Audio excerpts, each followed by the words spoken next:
बिस्मिल्लाहिर्रहमानिर्रहीम अल्लाहुम्मा सल्ली अला मुहम्मदिन कमा तुहिब्बु व तर्ज़ाहु। अस्सलाम वालेकुम दोस्तों, दुआ है उस पाक ज़ात से जो सूरह अल-निसा में फ़रमाता है और आसमान और ज़मीन में जो कुछ है सब खुदा ही का है और खुदा हर चीज़ पर अहाता किए हुए है। बेशक मेरे रब का वादा सच्चा है। ए मेरे परवरदिगार, हम तुझसे तेरे ज़मीन और आसमान के बीच में जो है उसकी भलाई और खैर मांगते हैं और जो नुकसान पहुँचाने वाले शर हैं उनसे पनाह मांगते हैं। ए मेरे प्यारे अल्लाह, तो अपनी दुनिया में भी हमें उन लोगों में शामिल फरमा दे जिन पर तूने अपनी नेमतों की बारिश की हुई है और आखिरत में भी उन लोगों में शामिल फरमा जिनसे तू राज़ी होगा। ए अल्लाह पाक, हमारे लिए तू ही काफ़ी है क्योंकि हम जानते हैं तू हमारे लिए आसानी चाहता है, हमारी तमाम कोशिशों को देख रहा है। हम जहाँ भी हों अल्लाह हमारे साथ है। बेशक सब कुछ अल्लाह पाक के इख्तियार में है। ए अल्लाह पाक, हमारी ज़िंदगी को हमारे लिए बेहतरीन बना दे, आमीन। आज जो रेसिपी आपसे शेयर कर रही हूँ ना, आपने पूरी देखनी है, वीडियो को स्किप नहीं करना। बीच में मैं आपसे बहुत सारी बातें शेयर करूँगी जो आपके होम बिज़नेस के हवाले से और रेसिपी के हवाले से आपके बहुत काम आएंगी। ये ऐसी रेसिपी है जो बहुत पसंद की जाती है। आते हैं हम अपनी रेसिपी की तरफ। सबसे पहले हमने ले लिया है 3 टेबलस्पून जो हमने ब्राउन प्याज ले ली है और 1 टेबलस्पून हमने कोकोनट ले लिया है और 12 से 15 बादाम ले लिए हैं। आप चाहें तो बादाम की जगह काजू भी ले सकते हैं। इन सभी चीज़ों को हम ग्राइंड कर लेंगे। ये देखिए मैंने इसका एक पेस्ट सा बना लिया और इसको हम साइड पे कर लेंगे। अब हम दूसरा एक मिक्सचर तैयार करेंगे जिसके लिए मैंने ले ली है आधा कप के करीब तकरीबन 5 टेबलस्पून मैंने इसमें दही ले ली है। दही में हम डालेंगे 1 टीस्पून अदरक का पेस्ट और 1 टीस्पून ही हम इसमें लहसुन का पेस्ट डालेंगे और हम डालेंगे इसमें 1 टेबलस्पून धनिया पाउडर, 1 टेबलस्पून लाल मिर्च पाउडर डालेंगे,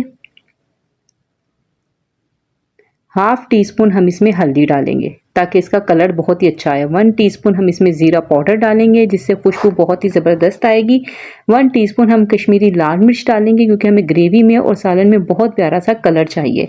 आपको पता है कि कश्मीरी लाल मिर्च डालने से कलर बहुत ज़्यादा अच्छा आता है। जैसे कि आपने सालन में देखा है कि इसकी ग्रेवी बहुत ही ज़बरदस्त है, बहुत ही टेस्टफुल है। अब इन 2 चीज़ों को आप रेडी करके साइड पर कर लें। अब आपने जो सालन बनाना है ना, ये मुगलई जो सालन है आपका मुगलई चिकन का, बहुत ही ज़बरदस्त बनने वाला है और बहुत ही आसान तरीके से बना। अब मैं ले लूँगी हाफ कप में ले रही हूँ ऑयल और जब ये थोड़ा सा गर्म हो जाएगा तो हम इसमें डालेंगे खड़े मसाले जिसमें मैंने ले ली है काली मिर्च, हमने ले ली छोटी इलायची और एक ले लिया हमने तेज पत्ता। ठीक है, अब इसको डाल के हम हल्का सा कड़कड़ाएंगे ताकि इसकी जो मसालों में है ना, इन खड़े मसालों की खुशबू आ जाए ऑयल के अंदर। ठीक है, अब ताकि हम इसमें जो भी चीज़ बनाएंगे वो बहुत ही टेस्टफुल और खुशबू वाली बनेगी।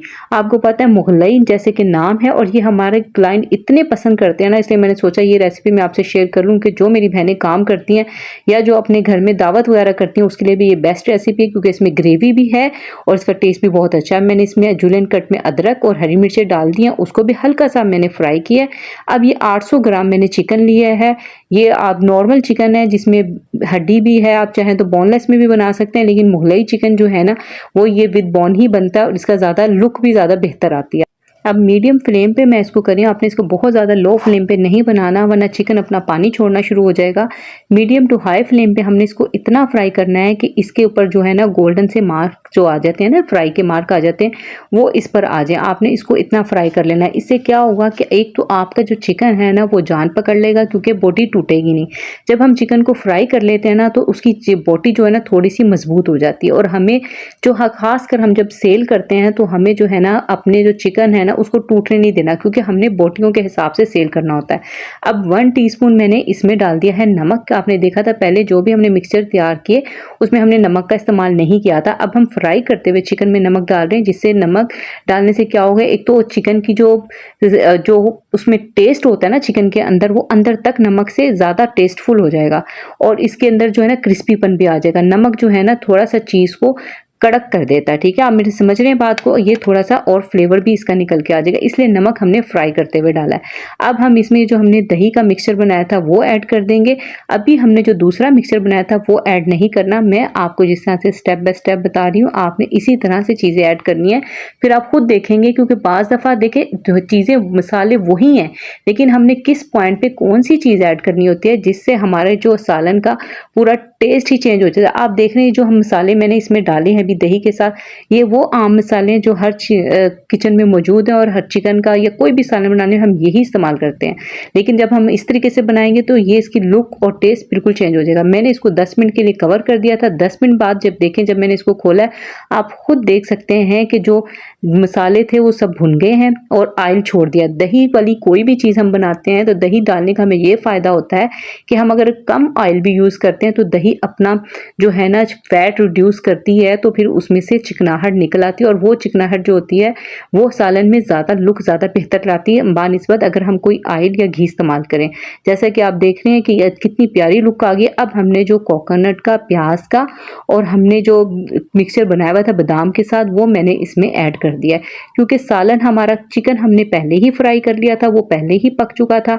अब हमने उसको मसालों के साथ भी भून लिया है। अब हमने मज़ीद थोड़ी देर ही भुनाई करनी है, इतनी कि जो हमने मिक्सचर डाला है वो मज़ीद भुन जाए और उसका भी जैसे ऑयल वगैरह सेपरेट हो जाए।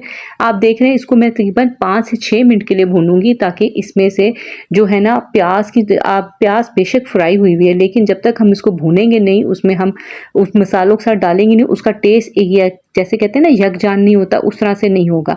और ये टेस्ट में जैसे आम चिकन हम बनाते हैं ना, उससे थोड़ा सा हटके है। यही वजह है कि क्लाइंट फरमाइश पे बनवाते हैं, और अगर खासकर किसी का गेस्ट आ जाए तो फिर तो वो लाजमी यही बनवाते हैं। अब ये देखिए मैंने सिर्फ इसको 5 मिनट तक भूना है और ये देखिए इसका हमारे जो ग्रेवी भी कितनी अच्छी बन गई है और इसकी लुक भी ज़बरदस्त आ गई। और अब देखिए चिकन हमारा मुकम्मल तौर पर डन है। ये आपको देख के अंदाज़ा हो रहा होगा कि लेग पीस से जो है ना बोटी अलग होना शुरू हो गई है। तो ये देखें, आप इसकी लास्ट लुक देख लें। यहाँ मैं आपसे बात करूंगी कि आपने इसको कितने का सेल करना है और कितने का आप इसको कर सकते, क्योंकि आजकल देखें चिकन जो हुआ है ना महंगा हुआ है। अब आप देख लें इसकी ग्रेवी भी कितनी ज़बरदस्त है। आप रोटी के साथ भी खा सकते हैं, आप नान के साथ भी खा सकते हैं, ये दोनों चीज़ों के साथ, और चावलों के साथ भी आप खा सकते हैं। ये बहुत ही ज़बरदस्त है। यहाँ मैं आपसे पहले रेट बताने से पहले मैं आपसे बात करना चाहती हूँ हमारी बहनों के बारे में। मैं आपसे कमेंट भी शो करूँगी, वो आप खुद कमेंट देखेंगे तो आप उनके लिए खुद दिल से दुआ करेंगे। हमारी बहन है इरफान गुंदल की आईडी से, आप सब दुआ करें अल्लाह पाक इनका कर्ज उतार दे और खुशहाली इनके घर का पहरा दे, आमीन। आप इनका कमेंट ज़रूर पढ़िएगा। हमारी बहन है राबिया फरहान, अल्लाह पाक उन्हें ज़िंदगी वाले नेक और साले औलाद अता फरमाए, आमीन। और यहाँ पे ये देख लें, आप बॉक्स देख लें, मैंने 2 बॉक्स तैयार किए। एक 500 ग्राम 526 ग्राम यानी 26 ग्राम डब्बे का वेट भी कह सकते हैं, और एक मैंने यानी कि 250 ग्राम यानी 1 पाव का, और एक आधा किलो का मैंने इसको तैयार किया। आधा किलो वाला जो मैं चिकन सेल कर रही हूँ मैं 900 रुपये का सेल कर रही हूँ, और जो 1 पाव है वो 500 रुपये का सेल कर रही हूँ। ये ट्रिक मैंने आपको पहले भी बताई हुई है कि जो छोटा पैक होता है वो थोड़ा सा बड़े पैक से महंगा होता है, जिसकी वजह से क्लाइंट क्या होता है बड़ा पैक ही मंगवा लेते हैं। ठीक है, उम्मीद है बात और रेसिपी आपको समझ आ गई होगी। अगर पसंद आई हो तो अच्छा सा कमेंट ज़रूर करें। मिलते हैं नेक्स्ट वीडियो में। अपना बहुत ख्याल रखिएगा। अल्लाह हाफिज़।